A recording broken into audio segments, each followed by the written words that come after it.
So guys, you sort of flown in from Newcastle where you were rocking and rolling. Just rolling. There wasn't much rock going on.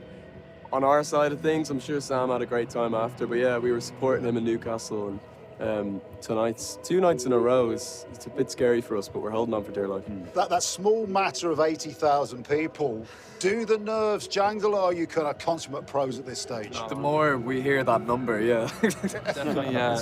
Definitely kind of dread the big ones as much as love them, because it's new territory for us. I think we've always said, like, it's the hardest gigs for us are the ones that are really up close and personal, because you can actually see people going, or whatever. So I think at a stadium, you can kind of just squint and pretend like nobody's there. Now, you were saying before that playing Slane was an absolute dream. It's probably happened ahead of schedule. How big a deal is this for you? It's massive, and especially, like, you know, we're back home now, and we've got our friends and family coming to this. It's a huge deal for us, yeah. Obviously, Elijah, you were probably dragged to gigs here against your will as a kid. I don't know if it counts because I was in a pram. But Involuntarily? Yeah. Do you have any memories of those early? I don't at all. I couldn't tell you where I am right now. I'm loving it, yeah. You were running around Europe with Arctic Monkeys. How did that work out?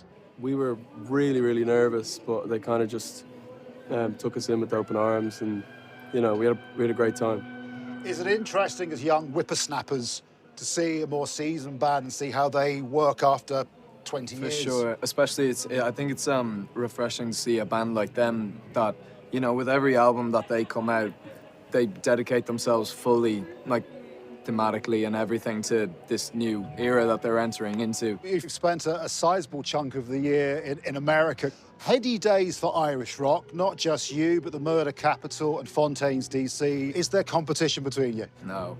Yeah, I don't think it's competition. I think the great thing about being in a band from Ireland is when you see each other overseas, it's just like you kind of go over to her and just start, you know, talking about home. And it's a very, like, friendly, everybody's helping each other. It's not like we're not elbowing each other out of the way. You know? There's no Dublin version of Blur Oasis. I don't think so, no. I think people are over I don't think that. we'd be either of those. If we said that would be very untrue. Yeah. Lads, you're on stage in half an hour. Break a leg. Thank Really you. good seeing you. Thank you, Inhaler. Cheers. Thank you very much. Thank you.